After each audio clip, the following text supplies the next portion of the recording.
Hello, my name is Sagarika Saikia, and today I am going to present on a history of the Ahom language. Introduction. The Thai, having 197 varieties, is a major language in Southeast Asia. One of the said varieties of the Thai is the Ahom, which was spoken in Assam. The Ahom is regarded as a dead language, but it remains preserved for posterity through historical and lexicographical words. The Ahom language is available in the hundreds of old manuscripts written in that language.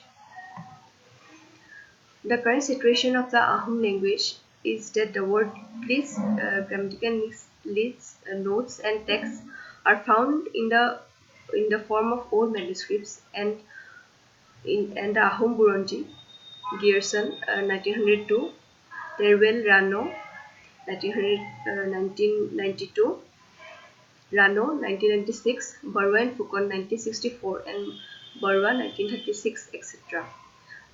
The Ahom language is claimed to be undergoing a revival, and elderly priests are claimed to have knowledge of the language and its literature.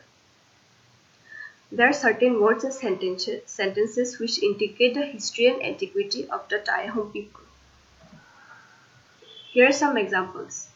Lukmang man fa si ip sang din, fuleng chutang fa sang flo, etc. found in the Ahom Buronji, and Heokot jat chi kring te def fi I sang I are as found in a religious chant are such where the word sang is to be noted.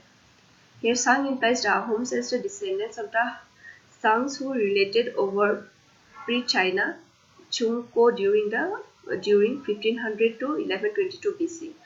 But this needs much more research. Words such as yang, meaning yes positive, and jin or yin, meaning cold, as found in the Ahom lexicon, implies Taoist influence of the ancient Ahom religion, which was known as the Fura Lung. Yin Yang is the most important or main principle of Taoism.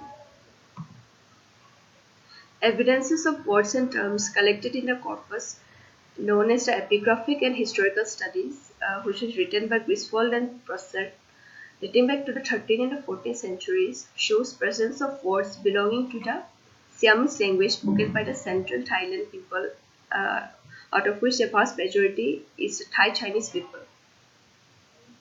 The terms indicating rank, title, or class from early Siamese sources.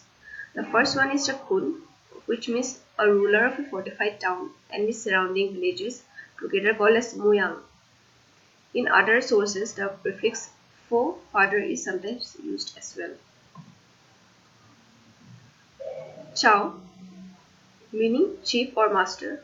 This term is used by itself for indicating rulers, but also it compounds such as Cha Fe Din means lord of the earth, Chao Muang means chief of a town, Chao Ban means village chief, and Chao Kha master over servants or slaves. Next word is Khun Yi, probably a descriptive term for nobles. Khun Nang is a general term for a class of nobles. Luk Khun is a term indicating officials in general. Luk Chao literally means the offspring of chiefs, a term used to indicate the noble class in general, often in combination with the term Luk Khun. Nang means a lady, and generally it originally meant it indicated a lady of a high rank, but with the passage of time, the term was used to include women of a less exalted class. The next word is Chang, which means a craftsman or a skilled worker. Now, unfortunately, there are no earlier home inscriptions equivalent to the ones scrutinized from the 13th and the 14th century Sukhothai period. The oldest stone pillar inscription using Ahom characters dates at the earliest from the 16th century, and even that one is not very informative for our purposes. There are a number of historical studies which mention the development of Ahom administration and aspects of social class, but this information is of little value to the student wishing to compare the early Siamese and the Ahom material, as these descriptions reflect largely the time when the Ahom administration had already expanded over the whole valley and developed into a more complex phase, and a great majority of these names and ranks were given in Assamese.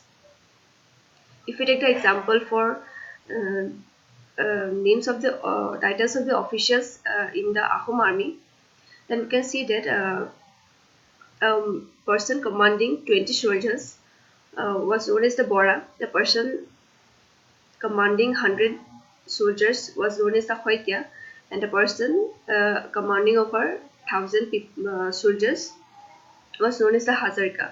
But we cannot depend on this information and link it as to the Siamese language, as most of these names seems to be Assamese names. Looking to the Ahom Buronji, which was written by Borwa in 1930, the sections apparently referring to pre-15th century material, we can find that the Ahom printed text contains a large number of puzzling features.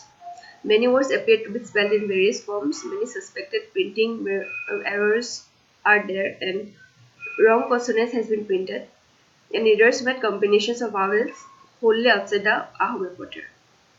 Secondly, the translator has found it necessary to introduce paragraphing, a practice not usually found in the Ahom manuscripts. Thirdly, and more seriously, the parallel English text advertised in the title page as translation may not be regarded as such. The English text contains many sentences which appear to be the result of intelligent guesswork or intermingled with doubtful readings and many obvious mistakes. The next is a standard dictionary which is available in the Ahom language, which is known as the Ahom lexicons, which was published in 1964. It is based upon a late 18th century Ahom Assamese word list compiled at a time when Ahom was probably still a spoken language for much of the Ahom population.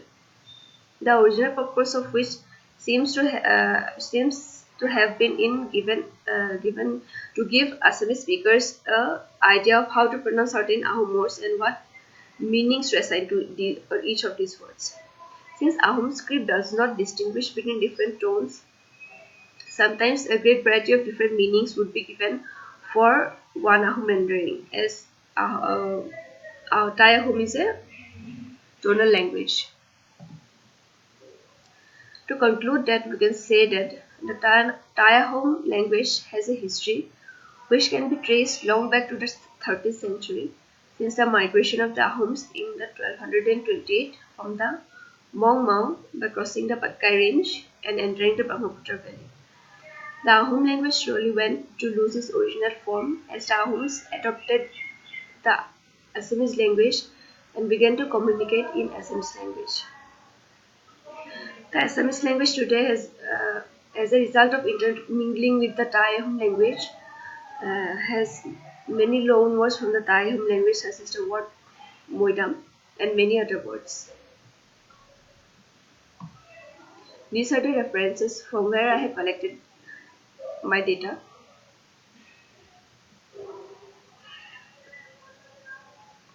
Thank you.